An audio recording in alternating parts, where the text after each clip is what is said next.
여러분, 질에도 임플란트를 한다는 거 아시고 계시나요? 출산, 폐경, 노화로 인하여 질이 늘어지고 이완되었을 때 최근에 트렌드로 질플란트가 나왔습니다. 이 질플란트가 궁금하시다면 제가 한번 설명해 드리겠습니다.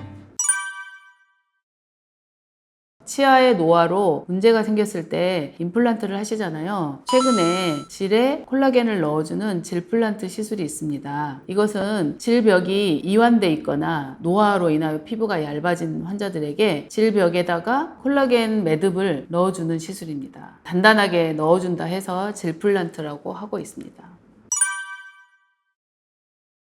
질벽이 얇아지거나 늘어지고 약해질 경우에 질벽에다가 콜라겐을 넣어주는 방법입니다. 이런 질벽 콜라겐을 이렇게 매듭을 형성되어 있는데요. 이 매듭 하나를 질벽 안에다가 이렇게 넣어주는 겁니다. 이렇게 넣어주면 질벽이 콜라겐으로 인해서 재생되고 부풀어 올라서 질벽 자체가 통통해지는 효과를 주게 됩니다. 그래서 예전에 있던 이쁜이 수술의 대용 방법인데요. 물론 이쁜이 수술에 비해서 통증이나 수술하고 나서 다운타임 기간이 짧아지는 건데요. 콜라겐을 넣어서 질벽이 통통해지기도 하고 이 질벽 매듭을 상대방 파트너가 느끼게 돼서 서로 성감을 올려주는 방식입니다.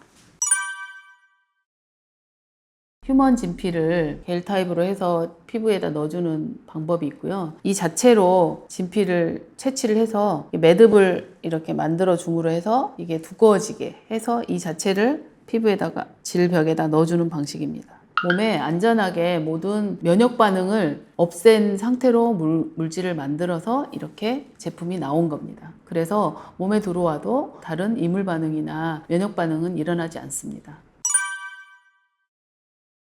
수면 마취는 해도 되고 안 해도 되고요. 질벽 자체 부분 마취는 해야 됩니다. 부분 마취를 통해서 질벽을 마취된 상태로 5시에서 7시에 인시전을 넣어서 터널링을 만든 다음에 이 제품을 꽂아주는 방식입니다. 실제 시술하는 데 시간은 30분 내외로 끝내고 있습니다.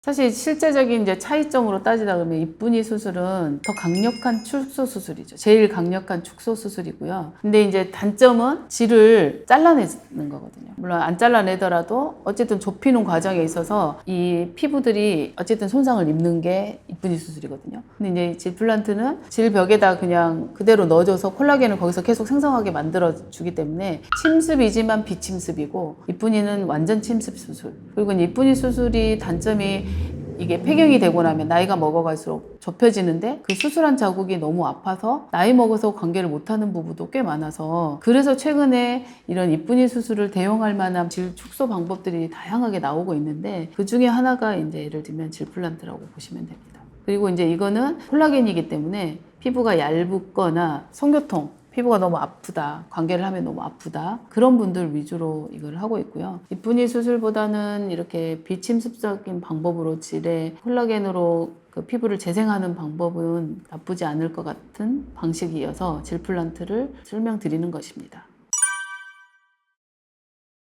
나이가 들어가면 질에는 질 주름이 없어집니다. 얼굴에는 주름이 많아지잖아요. 질에는 질 주름이 없어지면서 펴지면서 얇아집니다. 그래서 질벽이 매우 얇은 분들한테 이제 해줄 수 있는 방법이 질을 재건하는 방식으로 질플란트를 권유하고 있습니다. 이쁜이 수술이 필요한 분도 있어요. 그런 분들은 어떤 분들이냐면 나이가 30대 후반부터 40대 중반까지 질벽이 너무 늘어져 있는 경우, 이완이 너무 심한 경우, 그리고 이제 질 입구가 너무 늘어져서 염증도 많이 생기고 이런 분들, 또 질이 내려앉는 느낌이 든다 이런 분들은 이 젊은 나이 때는 사실 이쁜이를 더 많이 권하고요. 그다음에 이제 좀 나이가 먹어갈 거, 그리고 앞으로 폐경이 오는 거에 대한 상황에서 이쁜이 수술은 별로 안 권하면서 그때 앞으로 일어나는 일이 이러이러하게 질벽이 얇아지는데 질벽을 좀 도톰하게 재건할 수 있는 방법이 질플란트가 있다라고 하면 사람들은 이제 질플란트를 선호하게 되는 거죠.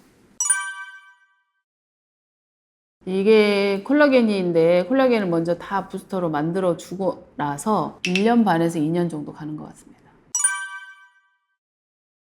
흡수가 되기도 하고 분해가 되는 거죠. 크기가 점점점 줄면서 사라지는. 재수술을 오게 되면 지금 현재 이제 없어지는 정도를 봐서 그 자리 바로 옆자리에다가 다시 질플란트를 삽입해주면 상관이 없습니다. 그러니까 성관계 기간만 좀 잘 지켜주고 그 생착되고 안정될 때까지만 그 기간만 잘 지켜주시면 그 뒤부터는 전혀 문제가 없습니다. 시술하고는 한 3주 정도 있다가 관계 시작하셔도 되고요. 물론 뭐 2주 만에 하더라도 그게 문제가 될 정도로 뭐 빠져나오거나 이러진 않고요. 들어간 입구는 다 꼬매놓은 상태이기 때문에 그다음에 이 질플란트의 특징이 질벽에 들어가서 안착이 됩니다. 안착이 돼서 흡수되고 안으로 들어가기 때문에 문제는 안 됩니다. 부작용은 너무 얇게 넣으면 튀어나올 수 있고요. 얇게 삽입을 하면. 그 다음에 너무 깊게 삽입을 해서 바로 질벽 옆에가 이제 항문이나 장이 있기 때문에 장을 뚫을 수도 있기 때문에 시술 도구를 쓸 때 잘 쓰셔야 부작용이 없게 만들 수 있습니다. 시술하고 나서 주의사항만 잘 지키면 별 그렇게까지 큰 부작용은 없고, 물론 염증도 생길 수 있고 붓기, 출혈, 뭐 모든 수술에 따르는 부작용은 있을 수 있기 때문에 그런 거는 이제 병원으로 다 내원하셔서 관리 잘하고 실밥 뽑을 때까지 관리 잘하면 별 문제는 없는 걸로 되어 있습니다.